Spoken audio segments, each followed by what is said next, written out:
מכובדי היושב-ראש, רבותי חברי הכנסת, נהוג להגיד שצריך לתת לממשלה כמה חודשים של חסד. 100 ימי חסד. 100 ימים, לפעמים יותר, יש המהדרין, יש המוסיפים, יש זה. ואני חושב שיש להפוך את העניין. שלפחות ממשלה חדשה תיתן לאזרחים כמה חודשים של חסד. למה לבקש ולא לתת? אני ראיתי את הממשלה הזאת לא נותנת לנו יום אחד של חסד. יום אחד. המפלגות שמרכיבות את הקואליציה, ככה אני קורא בעיתון, עורכות ישיבות לילה וישיבות מאחורי הקלעים ומחליטות לטפל באזרחים הערבים. ראו את הצעת בגין ופראוור, לא מספיק, צריך יותר חמור. פגישות בין מפלגת יש עתיד ומפלגת הבית היהודי, ציר הרשע החדש, שלאחר שטיפלו בחרדים הגיע תורם של הערבים. אף אחד מהם לא נותן עצה טובה לשני. שניהם יושבים בהר העצה הרעה. אתם יודעים, זה קרוב פה, לא רחוק. ושם, רק שם. יש הר כזה? רק שם, יש הר כזה. אתה לא מכיר אותו? יש הר אתה לא ירושלמי, מה יש לך? אני ישבתי. אני יודע שיש הר גריזים, הר לא, יש הר העצה הרעה. ועוד איך, תשאל את בנט ואת לפיד, שם הם יושבים. הישיבות של הציר הזה החדש נערכות כל אחד נותן עצה רעה לשני. כל אחד לוקח את הרע שבשני. אם יש למישהו מהם איזושהי רבע הצעה טובה, מיד השני פוסל אותה. הצעה רעה, בבקשה. איך לדפוק יותר את הערבים בנגב? מיד שניהם מסכימים. מסמיכים את אורי אריאל ואת השר כהן איך לטפל, איך לצמצם, איך להפקיע יותר, איך להקשות את חייהם הקשים ממילא של האזרחים הערבים בנגב, איך לחנוק. חונקים אותנו. עוד ועוד. עד כמה אנשים יכולים לסבול?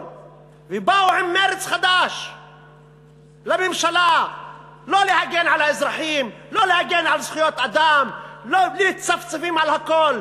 אלה ערבים, אלה בדואים, אפשר לדפוק אותם. מי הם בכלל? מי סופר אותם? ועכשיו היום מחליטה הממשלה פה אחד לאשר את הצעת בגין, אבל יש הסכם לא כל כך סודי בין שני המאורות, בין מפלגתו של לפיד ומפלגתו של בנט, להקשות יותר את התנאים, להפקיע יותר קרקעות. הם קוראים לזה לצמצם את שטח הקרקע שמוצעת לערבים במסגרת ההסדר. לצמצם את השנים, להקשות. אתה שנתיים לא הגשת, 3 שנים, רחת עליך, אתה לא יכול, אתה מאבד את הזכויות שלך. אני לא מסכים. הם רוצים להקשות עוד יותר. אולי היינו מוצאים... אני יודע, בגין מציע 70 מלקות, הם מציעים 200 מלקות, אז מה, אני אגיד שהם יותר, שבסדר? אני לא מסכים, לא ל-70 ולא ל-200, אבל זה חושף את פרצופם. אני ציפיתי, לפחות עם רוח חדשה, יכול להיות שהם יתנגדו, יגידו שצריך הסדר טוב יותר. אדוני יו"ר הכנסת לשעבר, חבר הכנסת ריבלין, אני מעל הבמה הזאת, כשאתה ישבת כאן עשרות פעמים, לפני פראוור ולפני בגין, אני הצעתי. ואני אמרתי לך, אל תתנגד משום שזה הסכם, זה לא הרע במיעוטו, אלה הם הדברים שאנחנו צריכים סוף סוף, היישוב הבדואי בישראל, במדינת ישראל, להגיע להבנה, ואמרתי, זה הדבר הכי טוב, פעם ראשונה שממשלה באמת הציעה הצעה שהיא הייתה כזו שניתן היה לקבל אותה. למרות רוצה שלא יהיו יהודים בנגב. זה אני מבין. אני לא אמרתי זאת. אני יודע שלא אמרת. אני לא אגיד זאת ואני לא חושב ככה. יש לי תכונה רעה, חבר הכנסת ריבלין. אני אומר מה שאני חושב. אני אומר מה שאני חושב. אל תשים את המילים בפי. אני אמרתי רק את המילים שלי. אני לא רוצה שיהיו מתנחלים, אני אומר את זה מעל כל במה.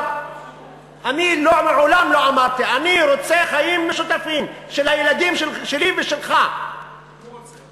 יש לי חזון של חיים בצוותא, בשלום, בדו-קיום, בשוויון, ללא הגמוניה של צד אחד על השני. זה הדרך שלי, זה דרך הנאורות. אני לא חשוך כמו מספר חברי הכנסת פה. אני חלק מהאנושות הנאורה שרואה, מקדשת את האדם בחיי אדם. זה הערכים שלי, ערכים אנושיים, הומניסטיים. אני לא רוצה לדכא אף אחד, אבל אני לא ארשה לאף אחד לדכא אותי. אני זועק זעקת המדוכאים, המנושלים, אלה שרוצים לעקור אותם. תקשיבו בקולנו, אנחנו נותנים לכם את כל השפיות עכשיו. בואו נשב נדבר. בואו נשב נדבר בלי כפייה מלמעלה. בואו נשב דרך ההידברות. אבל אם אתה בא לחנוק אותי, אני לא אתן שיחנקו אותי. אני לא אתן שיעקרו את הערבים הבדואים בנגב. תעשו מה שאתם רוצים, תחוקקו כמה שיותר חוקים. לא ניתן לחנוק אותנו. זה פשע לחנוק אותנו. אני יודע שאומרים אתם צועקים, אתם זה, כי אתם חונקים אותי. לא נותנים לנו לנשום. אנשים יושבים מאות שנים על הקרקע שלהם, אתם לא מוכרים, תעקרו אותם, טרנספר. נמשיך מה שהיה ב-48, עוד נכבה חדשה. לא ניתן לעוד נכבה בנגב. אנחנו נאבק מאבק צודק, צודק מאין כמוהו. וכל אדם בעל מצפון בכנסת הזאת צריך לעמוד לצדנו. אנחנו זועקים את זעקת המדוכאים שרוצים חיים נורמליים, שרוצים לחיות על הקרקע שלהם. אנחנו לא באים לתקוף אף אחד, לא רוצים לדכא אף אחד, אבל לא ניתן שמישהו ידכא אותנו וינשל אותנו ויעקור אותנו מהקרקע שלנו. אתם פותחים פצע פתוח כאן. אלה שנעקרו, אנחנו מכירים את ההיסטוריה, את הנכבה, נעקרנו ב-48, לא ניתן לכם לעקור אותנו פעם נוספת. אפילו אם העקירה באה עם חיוך של קוזקים, של מדכאים, של מנשלים, של גנבים.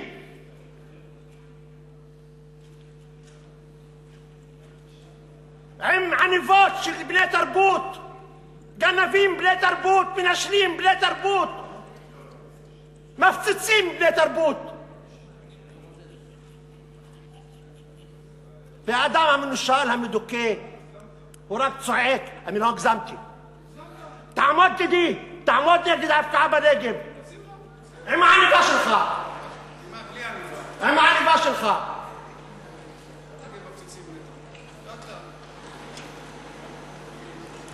אני אומר לך שרוב הבדואים רוצים במתווה, יכול להיות בשיפוט כזה או אחר, רוצים במתווה בגין. במתווה גולדברג אתם מסכימים? גולד, אתה תאמר. אתם הסתתם בבחירות נגד זה. אני נפגש. לא נכון. עכשיו היום הממשלה החליטה מה שהחליטה. אני קורא לממשלה לחזור בה, לא להביא את החוק הזה. ואנחנו כהנהגת הציבור הערבי מוכנים לשבת עם הממשלה ללא תנאים מוקדמים, בלי כפייה. את הבעיות בנגב אפשר לפתור.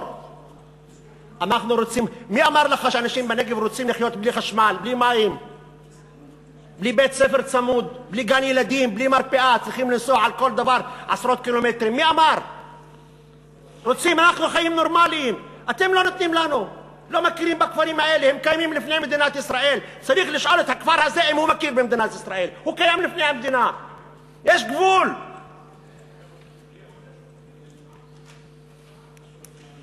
אנחנו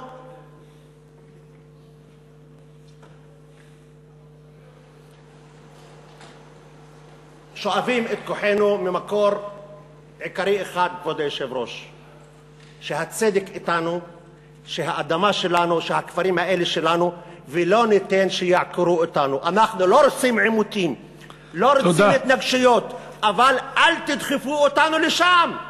אל תדחפו אותנו לפינה, אל תחנקו אותנו. תורידו את הידיים שלכם מהגרון שלנו. תודה.